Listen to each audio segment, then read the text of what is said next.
Ya, tentunya kan kita setiap hari juga mengikuti bagaimana perjalanan sidang. Tentunya apa yang menjadi pertimbangan hakim, tentunya kan menjadi catatan-catatan kita.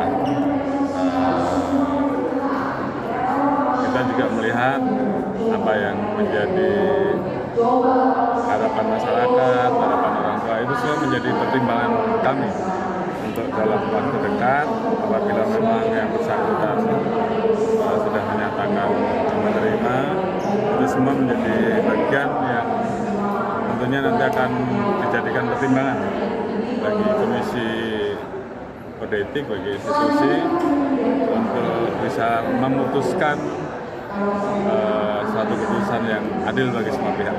Ada kemungkinan untuk balik ke Brimob lagi, kemungkinan Pak, balik ya? ke Brimob itu kan terbuka, Pak ya? Ya, peluang itu ada. Ya, sekarang saya kembali ke Pak Wahyu. Pak Wahyu, sekiranya boleh dong beri gambaran sidang etik nanti akan seperti apa?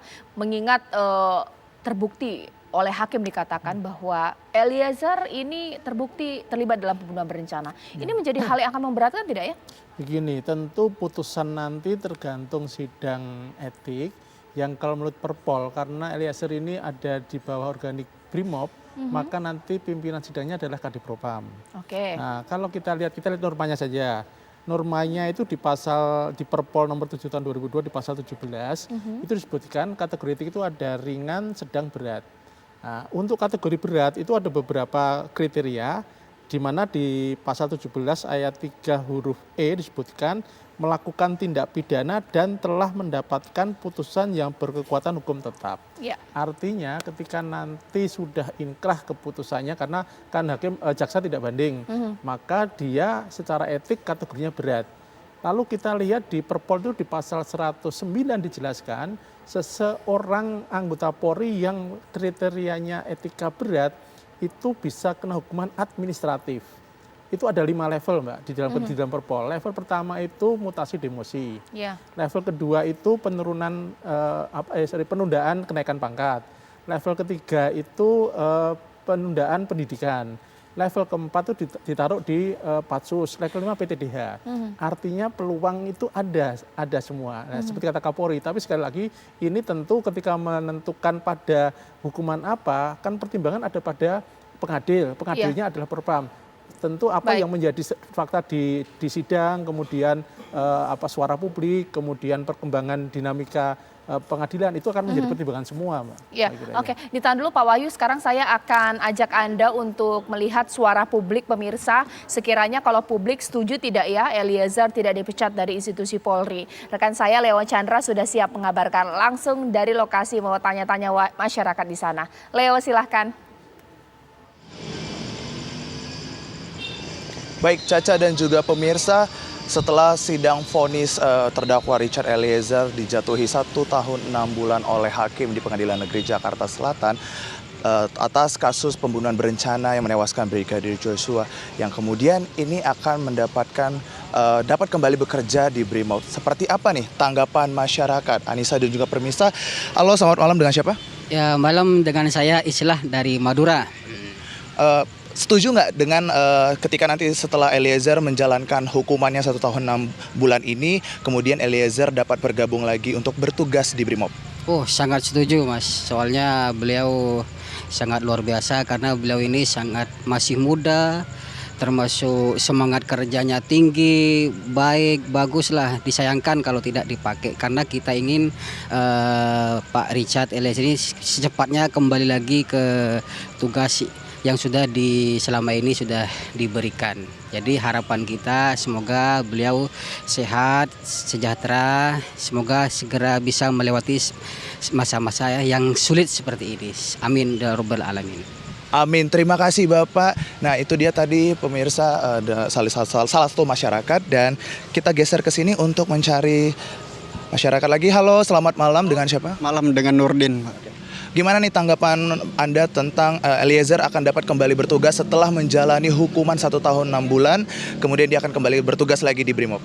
Oh ya, kalau untuk menurut saya sih ya bagus lah gitu. Ibaratnya kalau Eliezer itu walaupun si eksekutor, si pelaku eksekutor, tapi kan dia juga jadi justice kolaborator ya. Jadi eksekutornya itu hanya didalangi kan gitu.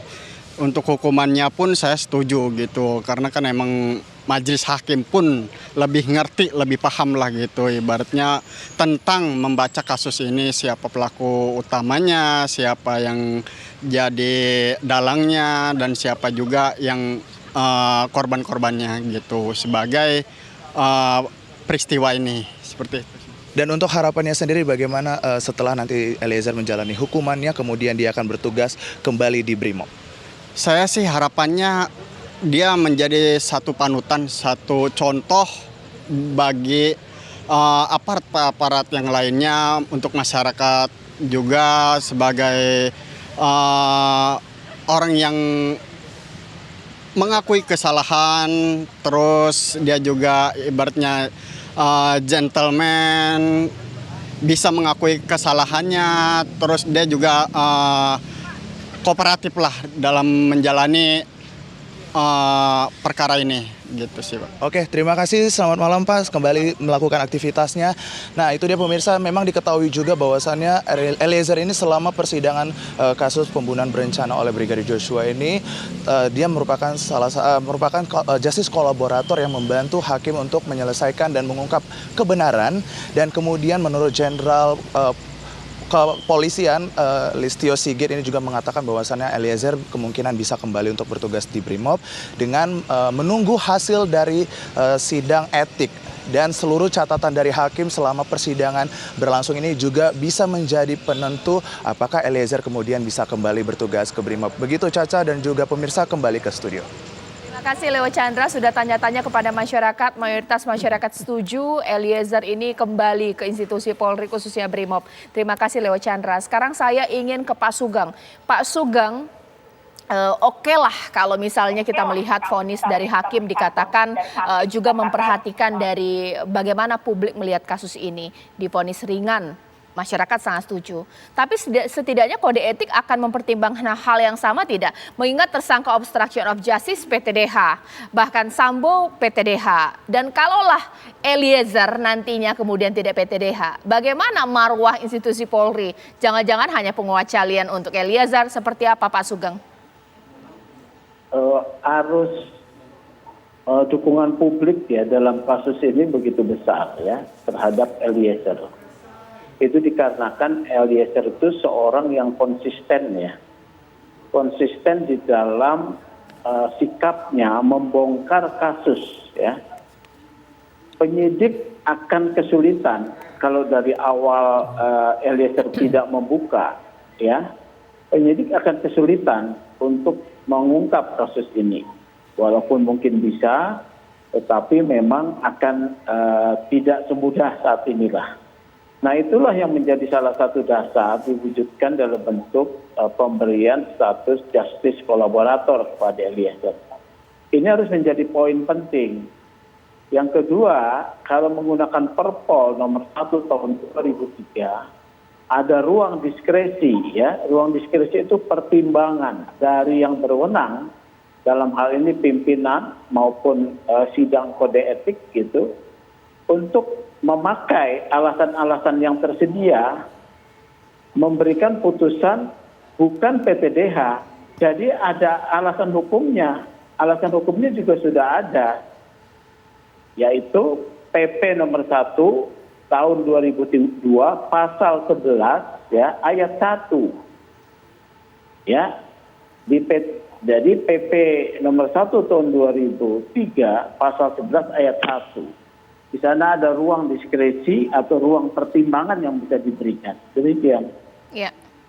Baik, terima kasih Pak Sugeng atas waktunya. Terima kasih, nanti kita akan tunggu bagaimana ya Pak Sugeng ya sidang kode etik. Sesaat lagi saya akan masih berbincang dengan Pak Wahyu, bahkan juga dengan Pak Hasto. Mungkin nanti sesaat lagi dengan Pak Hasto. Sekiranya Pak Hasto, Eliezer ini akan dilindungi sampai berapa lama? Mengingat waktu usai vonis kemarin, begitu banyak personil dari LPSK berusaha melindungi Eliezer. Seperti ada potensi mengancam nyawa Eliezer. Sesaat lagi di Apa Kabar Indonesia Malam.